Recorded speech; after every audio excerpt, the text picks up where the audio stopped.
Hello दोस्तों, कैसे हैं आप लोग? उम्मीद होगा सब मजेदार से होंगे। और आज हम लोग लेक्चर नंबर 4 देखने जा रहे हैं।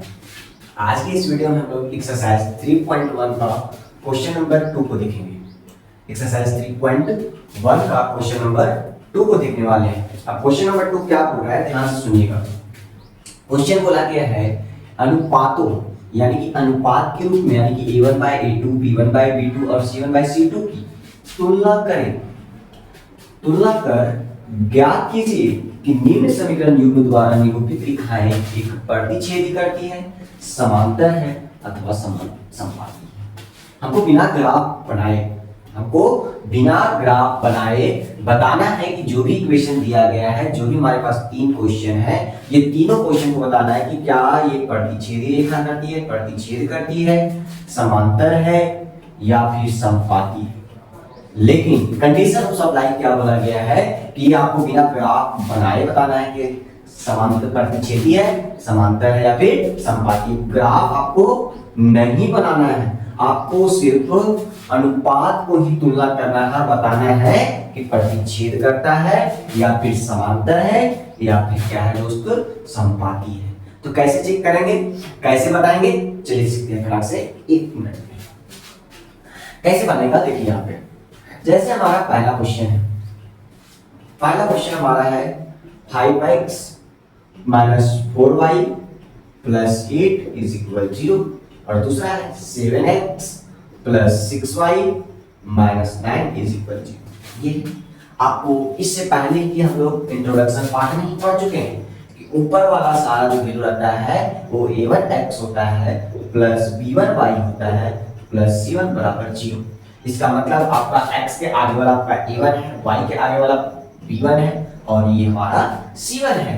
नीचे हमारा क्या होता है, a2x होता है प्लस b2y होता है प्लस c2 = 0 होता है ना। तो ऊपर वाला से हमारा a1 निकल जाएगा, b1 निकल जाएगा और c1 निकल जाएगा। तो आपको तुलना करना ना, तो देखिए तुलना कैसे करते हैं, आपको पहले ही बताया था इस प्रकार का टेबल इससे पहले का लेक्चर में, a1/a2, b1/b2 और c1/c2। जब आपका a1 और a2 नॉट इक्वल हो जाता था, प्रतिच्छेदी रेखा होता था। अगर आपका a1/a2 = b1/b2 = c1/c2 हो जाता था तो समपाती रेखा होता था, और यही आपका नॉट इक्वल हो जाता था लास्ट वाला तो समांतर रेखा हो जाता था। इस प्रकार का तुलना हम लोग पहले कर चुके हैं, ठीक है। तो बिना ग्राफ बनाए हम लोग बता रहे हैं ना, तो उसी चीज को हम लोग यहाँ देखने वाले हैं। देखिए यहाँ पे आपका शुरू में सारा आपका a1 a2 b1 b2 सारा समझ में आ रहा है। तो ये बताइए इसके x के आगे वाला क्या आ गया हमारा 5, यानी कि ये हमारा a1x है ऊपर वाला, b1y और c1 है, यानी कि a1 बराबर क्या हो जाएगा यहाँ पे 5 हो जाएगा, b1 क्या हो जाएगा, b1 यानी कि y के बगल वाला -4 और c1 क्या हो जाएगा 8 हो जाएगा। उसी प्रकार से यहाँ हमारा क्या हो जाएगा, a2 हमारा क्या हो जाएगा 7, b2 हमारा क्या हो जाएगा 6 और c2 हमारा क्या हो जाएगा -9। अब इसको रेशियो के फॉर्म में कन्वर्ट करना है। रेशियो को फॉर्म आपको पता है किस प्रकार से, a1 a2, b1 b2 और c1 c2। अब बैठा दीजिए वैल्यू, a1 a2, a1 की जगह हमारा क्या बैठ जाएगा 5 बैठ जाएगा, a2 की जगह हमारा 7, b1 की जगह हमारा क्या बैठ जाएगा दोस्त -4 और c2 b2 की जगह हमारा 6 बैठ जाएगा, c1 की जगह हमारा क्या बैठेगा 8 बैठेगा और c2 की जगह हमारा क्या बैठ जाएगा -9 बैठेगा। क्या दिक्कत, कोई दिक्कत नहीं है। क्या ये दोनों कटेगा, क्या कट जाएगा, कितना होगा -2 और 3। अब बताइए यहाँ पे कि आपका 5/7 जो है, 5/7 जो है ये -2/3 के बराबर है क्या, ये दोनों बराबर नंबर है क्या, बराबर नहीं है, ये बराबर नहीं है। इसका मतलब कंडीशन बन रहा हमारा ये a1/a2 इज नॉट इक्वल है b1/b2 का, यानी कि a1/a2 जो है बराबर नहीं है b1/b2 का। इसका मतलब है कि इस प्रकार का जब कंडीशन होता है तो उस ग्राफ को हम लोग बोलते हैं प्रतिच्छेदी ग्राफ। कौन सा ग्राफ बोलते हैं दोस्त, प्रतिच्छेद रेखाएं बोलेंगे। जब निरूपित करने के लिए रेखाएं एक बिंदु पर प्रतिच्छेद करती है, समांतर अथवा समपाती, तो कौन सी रेखा हो जाएगा, प्रतिच्छेद रेखा हो जाएगा। कोई दिक्कत नहीं होगा, कोई भी दिक्कत आप लोग को इस क्वेश्चन में नहीं होगा कि ये प्रतिच्छेद रेखा कैसे हुआ है। सो चलिए हम लोग का अगला क्वेश्चन नंबर 2 है, क्या है 9x + 3y + 12 = 0 18x plus 6y plus 24 is equal 0। उसी प्रकार से हमारा फर्स्ट वाला से हमारा क्या हो जाएगा a1 हमारा क्या हो जाएगा 9, ये हमारा a1 हो गया। ये हमारा क्या हो जाएगा b1 हो जाएगा, b1 हमारा क्या हो जाएगा 3 और c1 हमारा क्या हो जाएगा 2। उसी प्रकार से नीचे वाला क्या हो जाएगा a2 हमारा कितना हो जाएगा 18, b2 हमारा हो जाएगा 6 और c2 हमारा क्या हो जाएगा हमारा हो जाएगा 20। हो गया ना। अब उस प्रकार से रेशियो में कन्वर्ट कर दो डायरेक्ट। अब लिख सकते हैं क्या a1 by a2, a1 हमारा क्या है 9 है, a2 हमारा क्या है 18। अब डायरेक्ट b1 क्या है हमारा 3, b1 हमारा क्या है 3, b2 हमारा क्या है 6, c1 हमारा 12 और c2 हमारा 24। क्या ये कट जाएगा दोनों? कट जाएगा दोस्त। कितना बार 1/2 ये भी कट जाएगा 1/2, ये भी कट जाएगा 1/2। 9 to 18, 3 to 6, 2 to 24, यानी कि 1/2 1/2 1/2। अब बताओ तीनों बराबर हो गए, इसका मतलब है a1 by a2 is equal b1 by b2 is equal bye c1 by c2। अब बताइए जब तीनों बराबर हो जाता है, जब तीनों बराबर हो जाता है तो कौन सा रेखा होता है? आपको बताया कि जब बराबर नहीं प्रतिच्छेदी, जब लास्ट वाला बराबर नहीं तो समांतर, और जब तीनों बराबर हो जाता है तो हमारा कौन सा रेखा हो जाता है दोस्त? समपाती रेखा हो जाता है। कौन सा रेखा हो जाता है? समपाती रेखा। कोई दिक्कत? जब तीनों बराबर हो जाएगा तो कौन सी रेखा हो जाएगा? समपाती रेखा हो जाएगा। तो क्या अगला क्वेश्चन नंबर 3 आप बना पाएंगे या नहीं बना पाएंगे? अगर हम डायरेक्ट बता दें तो क्या देखेंगे? देखिए डायरेक्ट एकदम बनाते हैं, आपको कितना भी सॉल्यूशन आपको अगर ऑब्जेक्टिव में पूछेगा कैसे खास कीजिएगा। डायरेक्ट आप बैठिए, शुरू का नंबर है, शुरू का नंबर क्या हो जाएगा 6/2, शुरू का नंबर -3/-2, शुरू का नंबर क्या हो जाएगा 10/9।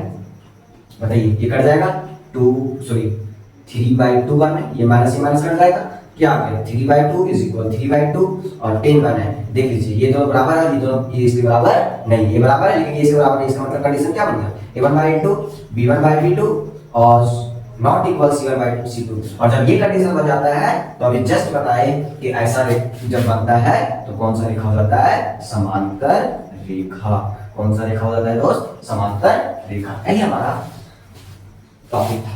तो क्वेश्चन नंबर 2 हम लोग का समाप्त हुआ। चलिए हम लोग क्वेश्चन नंबर 3 को करते हैं कि अनुपातों की तुलना कीजिए। अनुपात की उसी प्रकार से अनुपात की तुलना करके ज्ञात कीजिए कि निम्नलिखित समीकरण युग्म जो है वो संगत है या फिर आपका असंगत है। आपको पहले कंडीशन बताए थे कि अगर आपका प्रतिच्छेदी रेखा होता है, इससे पहले हम वही ना देखे थे कि प्रतिच्छेदी रेखा, समांतर रेखा या फिर समपाती रेखा, ये 3 रेखा के बारे में देखे थे। तो आपको पता है कि प्रतिच्छेदी रेखा एक पॉइंट के पास काटता है, इसलिए इसका सॉल्यूशन 1 होता है। समांतर रेखा एक जगह भी काटता नहीं, इसका मतलब सॉल्यूशन कोई नहीं है। और समपाती रेखा जो एक लाइन है उसी पे दूसरा लाइन चल जाता है, इसलिए इसका सॉल्यूशन बहुत सारा हो जाता है। क्या क्या बोले समझ में आया? प्रतिच्छेदी रेखा एक पॉइंट के पास काटता है, इसलिए कितना सॉल्यूशन होता है? 1 सॉल्यूशन। समांतर रेखा एक जगह भी नहीं काटते, इसलिए इसका सॉल्यूशन कुछ भी नहीं होता है। समपाती रेखा पूरे लाइन को ही दूसरा लाइन जो होता है टच करते हुए जाता है, इसलिए इसका बहुत सारा सॉल्यूशन होता है। क्योंकि कितना सारा पॉइंट टच किया आपको पता है क्या? इसमें 1 पॉइंट है, इसमें 1 भी पॉइंट नहीं, लेकिन इसमें कितना पॉइंट आपको पता नहीं, इसलिए इसका सॉल्यूशन बहुत सारा होता है। क्या होता है? बहुत सारा सॉल्यूशन, मेनी सॉल्यूशन होता है। तो उसी प्रकार से इसमें सॉल्यूशन मिला, इसमें सॉल्यूशन मिला। अब जिसमें सॉल्यूशन मिला उसे हम लोग बोलते हैं संगत। क्या बोलेंगे? संगत। और जिसमें सॉल्यूशन नहीं मिला उसे बोलते हैं हम लोग असंगत। कोई दिक्कत दोस्त? जिसमें सॉल्यूशन मिला संगत, जिसमें सॉल्यूशन नहीं मिला असंगत। तो चलिए हम लोग क्वेश्चन देखते हैं। क्या हम लोग का क्वेश्चन है 3x + 2y = 5। कॉमन दिया है, यानी कि दूसरा इक्वेशन है 2x - 3y = 7। इसका मतलब हम लोग पहले अगर आप यहां से डायरेक्ट रेशियो कन्वर्ट करना चाहते हैं कर सकते हैं। अगर आपके पास ये भी करना है का तरीका, क्योंकि हमारा जो इक्वेशन होता है a1x + b1y + c1 होता है, उसके बाद 0। तो a1x b1y c1 यानी कि ये c हमारा नंबर वाला ये है ना सिर्फ, तो ये वाला है। तो इसका मतलब इसको कन्वर्ट करना पड़ेगा इस रूप में। कैसे कन्वर्ट करेंगे? 3x + 2y। अब बताइए प्लस में है, इक्वल की ये साइड है ना, इक्वल की साइड लाएंगे क्या चीज हो जाएगा? माइनस हो जाएगा, इक्वल 0। तो दिक्कत आप a2x वाला भी कर सकते हो उसी प्रकार से। a2 क्या हो जाएगा? a2x + b2y + c2 = क्या होता है? 0। अब बताइए a2x यानी कि ये हमारा तो है ही 2x माइनस 3y। अब बताइए इक्वल के साइड है प्लस में, इधर आएगा क्या हो जाएगा माइनस में हो जाएगा, इज इक्वल 0। अब उसी प्रकार से रेशियो में कन्वर्ट करना है, तो रेशियो में कैसे कन्वर्ट करते हैं, a1/a2 b1/b2 और c1/c2। तो a1 हमारा क्या है 3 है, a1 हमारा 3 और a2 लिखना है, तो a2 हमारा क्या है 2, b1 हमारा क्या है 2, b2 हमारा क्या है -3, c1 हमारा क्या है -5 और c2 हमारा क्या है -7। ये माइनस कट जाएगा और कुछ कटेगा क्या, नहीं कटेगा। बताइए 3/2 और 2/-3 क्या ये दोनों बराबर है और बराबर नहीं है, इसका मतलब कौन सा रेखा बनता है दोस्त, पता है ना कौन सा रेखा, प्रतिच्छेदी रेखा या प्रतिच्छेद रेखा। अब बताओ प्रतिच्छेद रेखा का सॉल्यूशन है, प्रतिच्छेद रेखा का सॉल्यूशन है, एक सॉल्यूशन है, इसलिए क्या है हमारा संगत, यानी कि हमारा प्रतिच्छेद रेखा जो है, यानी कि ये जो हमारा सॉल्यूशन है क्या हमारा दोस्त संगत है। ये कैसा है, ये क्या है संगत है। अगर हमारा दो बराबर आके और तीसरा बराबर नहीं आता तो हमारा असंगत था। अगर आप डायरेक्ट अगर ये प्रतिच्छेद रेखा ये सब नहीं लिखेंगे तो आप एक चीज याद रख लीजिए कि अगर आपका a1/a2 b1/b2 अगर बराबर नहीं आता है तो संगत हो जाएगा, है ना। अगर a1/a2 b1/b2 और c1/c2 अगर तीनों बराबर हो जाता है तो भी संगत होगा, और अगर a1/a2 b1/b2 और c1/c2 बराबर नहीं आता है दोस्त तो वो हमारा असंगत हो जाएगा। ठीक है, अब ये लिखने का जरूरत अब इसमें नहीं है। अगर आपका a1/a2 इक्वल बराबर नॉट है तो संगत होगा, तीनों बराबर है तो भी संगत, और लास्ट में अगर बराबर नहीं है तो हमारा क्या हो जाएगा असंगत। चलिए लोग इसी का क्वेश्चन नंबर 2 देखते हैं, यानी कि a हो गया हमारा b देखा। अगर हम लोग b नंबर क्वेश्चन को देखें तो क्या है 2x - 3y = 8, 4x - 6y = 9। अगर हम लोग a1x b1y और c1 = 0 ना करके डायरेक्ट हम लोग रेशियो में कन्वर्ट कर दे तो कैसा रहेगा, डायरेक्ट कैसे, क्योंकि हमारा ये हमारा क्या होता है a1 हमारा क्या है 2, a2 हमारा क्या है 4, कोई दिक्कत, b1 हमारा क्या है -3, b2 हमारा क्या है -6, c1 हमारा क्या है, ये देखिए इधर प्लस में है ना, इक्वल के साथ लेंगे माइनस में आएगा, यहां पे इक्वल के साथ लाओ या फिर ना लाओ, डायरेक्ट c का वैल्यू c क्या है हमारा 8 है और c1 हमारा c2 हमारा क्या है 9। क्या ये कटेगा, कट जाएगा, कितना बार 1/2, ये माइनस का कटा, ये भी कट जाएगा, कितना बार 1/2, ये कटेगा क्या, नहीं कटेगा, कहां से कटेगा, देखो 8 और 9 कटेगा नहीं, इसका मतलब 1/2 इज नॉट इक्वल है 8/9, यानी कि आपका कौन सा कंडीशन बन गया, आप देख सकते हैं तीसरा नंबर कंडीशन बन गया, यानी कि a1/a2 इज इक्वल है b1/b2 लेकिन नॉट इक्वल है c1/c2। इसका मतलब कौन सा क्या हो जाएगा हमारा असंगत हो जाएगा। क्या हो जाएगा दोस्त असंगत, कोई दिक्कत नहीं हुआ। चलिए क्वेश्चन नंबर 3 की ओर देखते हैं। चलिए अगला क्वेश्चन है हमारे पास 3/2 + 5/3y = 7 और 9x - 10y = 14। देखिए इसको दो तरीके से बना सकते हैं, ठीक है। इस ऐसा अगर y का क्वेश्चन रहेगा तो दो तरीके से, कैसे दो तरीके से बनाएंगे, पहला नहीं समझ में आ रहा है तो नीचे का एलसीएम लो, क्योंकि एलसीएम तो ले ही सकते हैं, और नहीं आ रहा है एलसीएम लेने तो भी क्या कर सकते हैं, तो भी आपको दिमाग लगाना ही पड़ेगा आगे चलकर। तो उस अगर अभी देखो दो तरीके से बताते हैं, पहले दोनों का एलसीएम लो, 3 और 2 का एलसीएम लेंगे क्या आ जाएगा 6 आ जाएगा, नहीं आ जाएगा, तो 3 से 6, 2 का डबल 6 कितना बार है 3 बार है, तो 3 को 3 से इंटू करेंगे क्या आ जाएगा 9x हो जाएगा, नहीं आ जाएगा, प्लस 3 का डबल 6 कितना टाइम्स में 2 बार में, यानी कि 3 का पढ़ा 6 कितना बार में 2 बार में, 3 दूना 6, अब 2 बार में तो 2 से गुना किसको करते हैं 5 को, तो 10 y हो जाएगा इज इक्वल से। अब 7 के नीचे कुछ नहीं मतलब 1 होता है। अब कुछ नहीं समझ में आ रहा है इसको क्या करते हो दोस्त क्रॉस मल्टीप्लिकेशन, तो सारा को जब 1 से इंटू करेंगे तो हमारा वही आ जाएगा, कितना हो जाएगा 9x + 10y इज इक्वल, अब 7 को 6 से कर दो ना, तो सबसे को याद प्लीज, यानी 7 से कितना होता है 42। क्या अब ये बन गया कि नहीं बन गया, यही था लिखा लो, क्या a1x b1y और c1 के ऊपर कन्वर्ट हो गया कि नहीं कन्वर्ट हो गया। अब दूसरा हमारा क्या है, हमारा ये हमारा दूसरा क्या है 9x - 10y = 40, ये हमारा क्या है a2x b2y और c2। अब इसको कन्वर्ट कर सकते हैं क्या, डायरेक्टली को 9/9 10/-10 और क्या हो जाएगा 42/40, ये कट जाएगा क्या 1/1, ये कटेगा लेकिन 1 और -1 आएगा, ये ये भी कट जाएगा 3 बार में और 1 बार में। बताइए 1/1 और 1/-1 और 3/1, बताइए दोनों पहले बराबर है? यही दोनों बराबर नहीं है, ये दोनों बराबर है क्या? यही दोनों जब बराबर नहीं है दोस्त, और जब यही दोनों बराबर नहीं है इसका मतलब कौन सा कंडीशन हो गया? a1/a2 is not equal to 1/b2। और जब ये का कंडीशन हो जाता है तो कौन सा रेखा हो जाता है? क्या हो जाता है? संगत हो जाता है। क्या हो जाता है दोस्त? संगत। देखिए एक इस प्रकार से बना सकते हैं। एक क्या होता है थोड़ा सा दिमाग लगाना पड़ता है, आपको कुछ करना नहीं। a1 हमारा क्या है? 3/2 लिख दिया, और हमारा a2 क्या है? नीचे लिख देंगे। अब हमारा b1 क्या है? हमारा 5/3। b2 हमारा क्या है? -10। अब बताइए c1 हमारा क्या है? 7 और c2 हमारा क्या है? 14। अब डायरेक्ट काट दो, क्या कर दो? डायरेक्ट कटेगा क्या? देखो 3/2 यहाँ 9।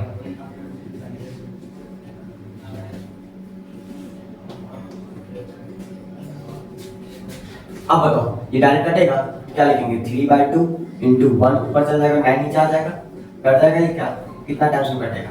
3 बार, तो क्या हो जाएगा? 1/6 हो जाएगा, कितना हो जाएगा? 3 2 6। यहाँ पे बताओ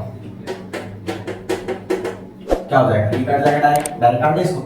5 2 10, ये भी क्या हो जाएगा? 1/-6 हो जाएगा, ये कट जाएगा 1/2 1/2। बताओ ये दोनों बराबर है, और जब यही दोनों बराबर नहीं तो कौन सा रहेगा? क्या हो जाएगा? हो जाएगा। तो ये भी हमारा सही है और ये भी हमारा बिल्कुल सही है। आप दोनों तरीके से किसी भी तरीके से बनाइए, आपका आंसर इक्वलेट है। चलिए अगला क्वेश्चन नंबर 4 की और 5 को देखते हैं। चलिए अगला क्वेश्चन नंबर 4 और 5 देखिए। क्वेश्चन नंबर 4 और 5 पहले एक्सरसाइज 3.1 में ही देख रहे हैं। क्वेश्चन नंबर 3 का 1 और 2 देखे तो इस प्रकार का कंडीशन का क्वेश्चन था कि नहीं था? अगर हम डायरेक्ट इसको बनाकर आपको दिखा दे तो देखेंगे। देखो a1 हमारा क्या हो जाएगा? 5 हो जाएगा, a2 हमारा -10, b1 हमारा -3, b2 हमारा 6, c1 -11, c2 -20। देख रहे ना कितना ही चीज ये कट जाएगा क्या? कट जाएगा क्या? कितना बार में कट जाएगा? 1/2 बार में, एक माइनस में। ये भी कट जाएगा क्या? 1/-2। ये कट माइनस कर दे, बचा क्या? 1/2। अब बताइए 1/2 तीनों में है, लेकिन देखिए तीनों में कहाँ माइनस? यहाँ पे माइनस है, यहाँ पे माइनस है, और फिर ये प्लस में है। तो बताइए ये दोनों बराबर है? ये दोनों माइनस यहाँ माइनस, ये बराबर है, ये बराबर है, लेकिन ये बराबर नहीं है। ये बराबर है लेकिन ये बराबर नहीं है। जब ऐसा होता है तो कौन सा कंडीशन अप्लाई हो जाता है? असंगत का। क्या हो जाएगा दोस्त? असंगत हो जाएगा, संगत नहीं होगा। तो क्या क्वेश्चन नंबर 5 आप लोग बना सकते हैं क्या? क्वेश्चन नंबर 5 बना सकते हैं क्या? ये बटा वाला जैसे वहां पर कन्वर्ट किए, देखो डायरेक्ट 4/3/2 उधर जाएगा, फिर देखो 2/3 उधर जाएगा, क्या उधर जाएगा? 8/12। ये 2 से 4 कितना बार कटते हैं? 2 बार में, यानी कि क्या बच गया? 2/3 बच गया। 2/3 ये भी कट जाएगा क्या? 2 बार में और 3 बार में 2/3। अब बताइए तीनों बराबर आ गया, तीनों बराबर आ गया, यानी कि a1/a2, b1/b2 और c1/c2। और जब तीनों बराबर हो जाता है क्या सा कंडीशन हो जाता है? संगत का। कौन सा कंडीशन हो जाता है दोस्त? संगत। तो उम्मीद होगा आप लोगों को क्वेश्चन नंबर 2 और 3 पूरे मजे तरीके से और अच्छे तरीके से समझ में आ रहा है। और जब समझ में आ रहा है दोस्त तो लाइक कीजिएगा, और समझ में आया तो कमेंट में भी बताइएगा, और समझ में नहीं आ रहा है तो आपको बेल आइकन से नीचे अंक का निशान है उसको दबाइए, ताकि आपको समझ में आ सके कि आप लोगों को क्लास नहीं समझ में आया। और समझ में आया तो लाइक कीजिएगा, कमेंट कीजिएगा, और ज़्यादा से ज़्यादा दोस्तों के पास भी शेयर कीजिएगा। Thank you. चलिए नेक्स्ट